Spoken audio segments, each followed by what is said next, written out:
Halo semuanya, balik lagi, sehat terus, lancar juga kegiatannya, dan lancar juga rizkinya. Amin. Oke, ini masih mengenai Rismon CS, teman-teman.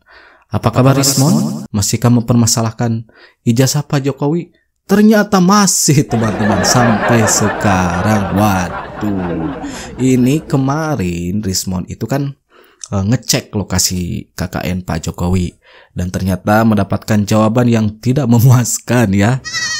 Dan ternyata fakta-faktanya menunjukkan bahwa Pak Jokowi pernah melakukan KKN di desa tersebut ya, melalui ibu lurahnya, kemudian ada sekdesnya, ada saksinya, saksi hidup ya, yang pernah mengantarkan Pak Jokowi naik Vespa, ngambil gitar gitu kan. Nah, itu tidak puas Rismon. Kemudian Rismon berlanjut ya, Rismon CS menanyakan ke Pak Andi Wijayanto. Mungkin maksud hati ingin mendapatkan jawaban langsung dari Andi Wijayanto bahwa ijazah Pak Jokowi dicetak di Pasar Pramuka. Ternyata Rismon DKK gagal maning menurut saya ya, tidak mendapatkan jawaban yang diinginkan. Jadi ada orang yang bernama Bitor yang katanya politisi PDIP. Yang saya tahu namanya Bitor itu sudah meninggal, teman-teman. Dan ini dikupas tuntas oleh Opung Parbelak, teman-teman juga pasti tahu. Kemudian Ibu DJ itu dikupas tuntas tentang orang yang namanya Bitor, teman-teman. Jadi yang namanya Bitor itu dia menyatakan bahwa ijazah Pak Jokowi dicetak di Pasar Pramuka. Dan dia menyatakan bahwa Andi Wijayanto pernah melihat dokumen tersebut.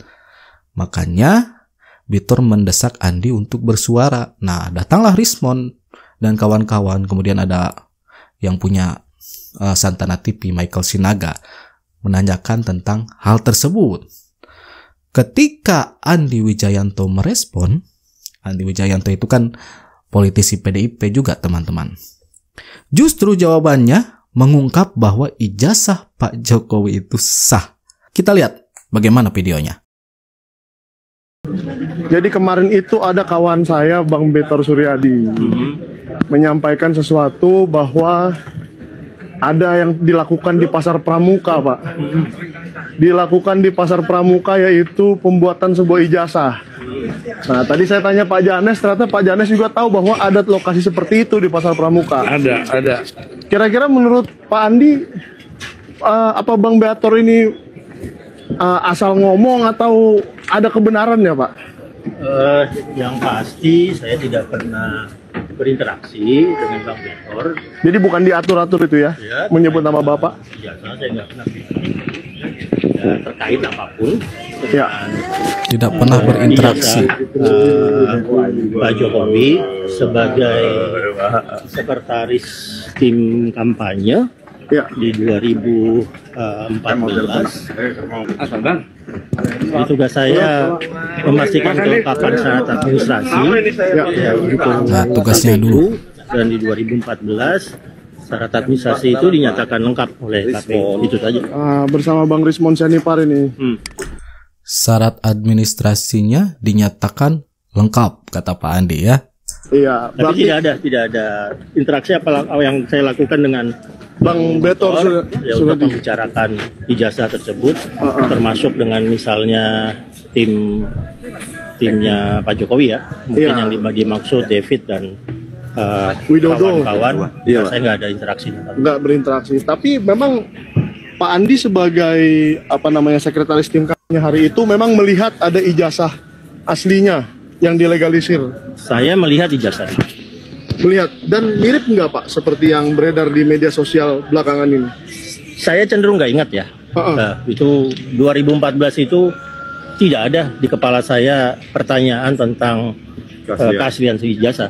Ya, saat itu di kepala saya seseorang yang dicalonkan sudah 2 kali wali kota, sudah 1 kali gubernur. Jadi tidak ada di pertanyaan di kepala saya untuk mengecek keaslian ijazah itu. Dan saat itu KPU hanya menanyakan apakah gelar akademik akan ditulis di surat suara.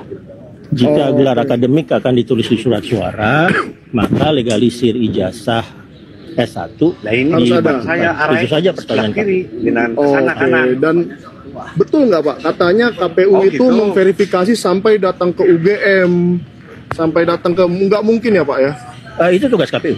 Itu sebenarnya tugas Tugas KPU. Tugas KPU untuk KPU. memastikan bahwa dokumen-dokumen kelengkapan syarat administrasi Ya. itu dinyatakan lengkap. Itu tugas KPU. Tugas kami menyerahkan dokumen-dokumen tersebut. Oh ya, jadi Bapak Dan- nggak tahu KPU melakukan atau enggak ya? Tapi itu tugasnya memang. Saya asumsikan dilakukan ya, karena kemudian Seharusnya ya. dokumennya dinyatakan sah dan lengkap oleh KPU. Oke Pak. Dinyatakan Jadi sah dan apa lengkap ada oleh KPU. pesan-pesan untuk masyarakat nih Pak? Kira-kira masalah ini apakah perlu digali lebih dalam lagi atau gimana? Ini Rismon diam aja. Kayaknya di pikirannya, waduh, ini nggak sesuai dengan apa yang saya harapkan nih jawabannya. Gimana? Menurut pribadi Bapak?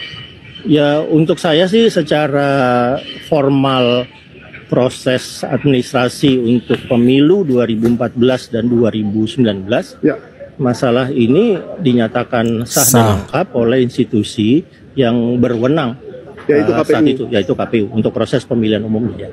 Oke, tapi kalau masyarakat masih bertanya ya Ya kalau ada cara lain yang ingin diambil oleh masyarakat tentang itu ya silakan saja. Tapi silakan saja. fungsi saya terutama di pemilu 2014, di Pilpres 2014 ya tuntas ketika dokumennya diberikan ke KPU dan kemudian KPU menyatakan calon kami Jokowi dan JK itu sudah menyerahkan secara lengkap semua dokumen administrasi.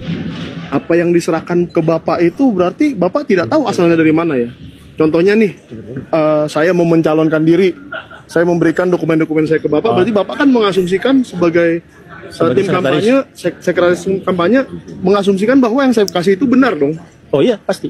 Ya, pasti karena ya saya punya perangkat ke sekretariatan. Ya, mereka sudah melakukan pengecekan berjenjang dan pengecekan itu kemudian dilanjutkan oleh KPU sehingga tidak ada sama sekali ada kecurigaan apapun dari kami bahwa calon kami memiliki masalah dengan dokumen. Nggak ada. Kecurigaan itu tidak ada sama sekali. Ya. Tapi ya kita kalau seandainya kecurigaannya itu ada, tentunya kami harus laporkan terkait dengan statement Pak Andi, statement Pak Betor itu bagaimana Pak? Saya nggak tahu. Saya tidak pernah berinteraksi dengan Bang Betor terkait dengan ijazah tersebut. Saya juga tidak pernah ditanya misalnya oleh. Oh, dia nggak konfirmasi untuk menyebut nama Bapak ya? Nggak ada. Terus katanya sempat ada kaget gitu kok fotonya seragam gitu, benar itu Pak? Nah itu yang saya bilang, saya nggak ingat. Oh nggak ingat ya? Ya untuk saya itu proses administrasi normal saja di 2014. Itu jawaban langsung dari Andi Wijayanto. Tidak ada kata-kata sedikit pun yang memang konteksnya itu Andi Wijayanto memberikan petunjuk bahwa ijazah Pak Jokowi palsu. Bahkan Andi Wijayanto ini mengatakan bahwa ijazah Pak Jokowi itu sah. Berarti asli dong, karena sudah diverifikasi, kemudian sudah melalui tahap-tahap yang seharusnya, sudah dicek juga oleh KPU, teman-teman. Saya pernah jadi ketua KPU DKI, di mana tahun 2012 saya turut menerima langsung berkas pendaftaran calon Gubernur DKI Jakarta. Salah satunya adalah Pak Jokowi. Saya juga turut menerima berkas pendaftaran calon presiden di tahun 2014 sebagai komisioner KPU Pusat. Jadi dari dua peristiwa itu saya ini saksi pelaku bahwa setelah memeriksa dokumen pencalonan bahkan sampai verifikasi lapangan termasuk membuka akses bagi publik untuk mereka menyampaikan komplain, sanggahan atau masukan terhadap seluruh dokumen pencalonan calon presiden. Dan dari seluruh proses itu KPU memutuskan tanpa keraguan bahwa seluruh dokumen yang diajukan calon presiden termasuk calon presiden Jokowi memenuhi syarat atau asli. Memberikan keputusan tanpa keraguan. Artinya sudah melalui beberapa tahap sehingga diverifikasi oleh KPU dan kesimpulannya sah, kemudian asli. Terus ini Rismon CS mau ngapain lagi gitu? Ini yang kumpulan orang-orang sakit hati berkumpul jadi satu tim untuk menggulingkan Joko Widodo awalnya. Orang-orang bukan yang sakit perjuangan hati. do ya, Bukan demokrasi awalnya. seperti yang mereka sampaikan selama ini. Tim di relawan Anies tidak semua gabung dengan mereka. Jadi tidak semua relawan Anies gabung. Ada yang memilih terima kemenangan, ada yang ikut mereka. Yang tidak terima kemenangan, itulah yang bergabung dengan timnya Ibu Mary dan sebagainya. Hari ini saya sebutkan Ibu, karena Ibu tantang saya. Ibu Mary. Oke, kesebut juga Ya, namanya. karena Ibu dia DM saya. Maryland ya, oke. Jangan banyak bacot, laporkan. Saya bilang, silakan laporkan. Saya juga calon pengacara. Ayo kita bertemu di depan. Kita buktikan saksinya. Buktikan secara data. Jadi kalau mereka mengklaim bahwa mereka adalah pejuang yang mana? Pejuangnya mendukung orang-orang sakit hati. Roy Surya sakit hati. Fakrul Raisi sakit hati. Pejuang untuk membongkar kebohongan Pak Jokowi katanya begitu. Justru mereka yang ini harus kita bongkar kebohongan mereka. Justru mereka yang bohong. Kita harus bongkar. Ada apa di balik Harus mereka? bongkar. Jangan-jangan, maaf, ini dugaan saya, ada oknum-oknum tertentu di belakang mereka yang meminta untuk mereka terus. Kenapa, Bang?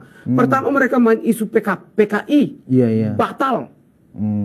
Mereka main isu Jokowi pelongo. Batal. Mereka main isu Gibran Fufafa. Batal. Datang lagi di Jokowi. Ijazah Jokowi. Ini batal juga.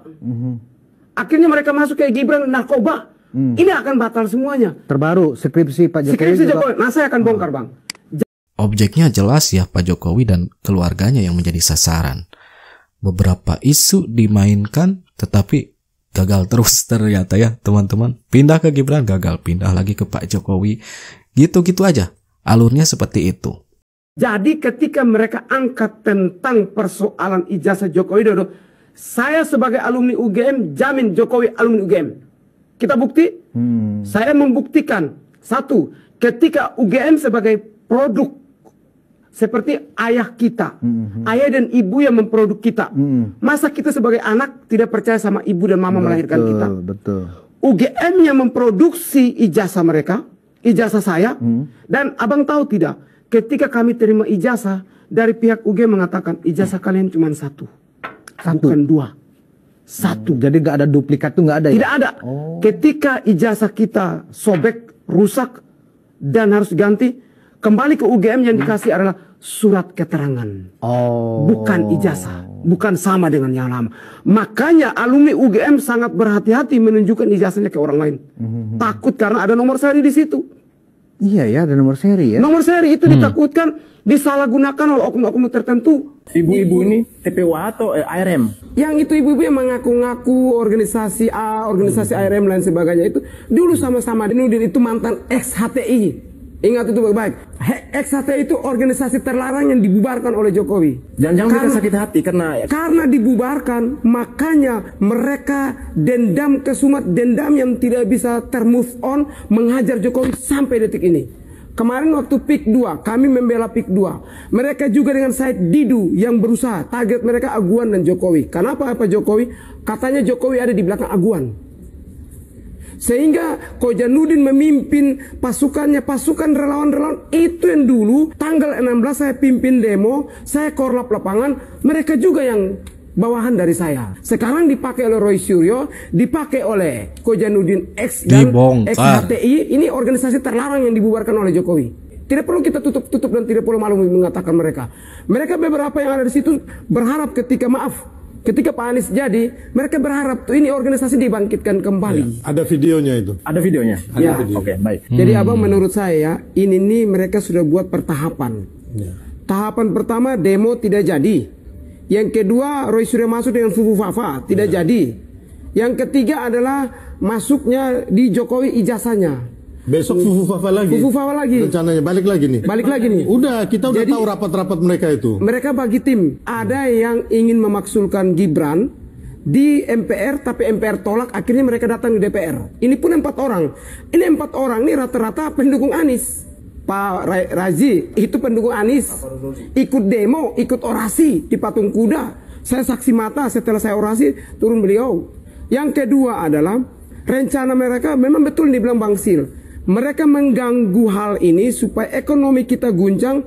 Kembali ke 98, demo besar-besaran alasannya ekonomi guncang, pemerintahan tidak maju, Prabowo Gibran digulingkan. Gagal. Itu target. Prabowo Gibran gagal, ekonomi kita hancur, digulingkan. Itu target mereka. Otak-otaknya ya mereka, Abraham Samad mereka nih, Fatul Rasi mereka. Siapa lagi? Yang relawannya sekarang jadi pentolan, Fadila. Ya termasuk Roy Surya mereka lah. Kita ngomong terbuka ya, memang mereka yang ikut.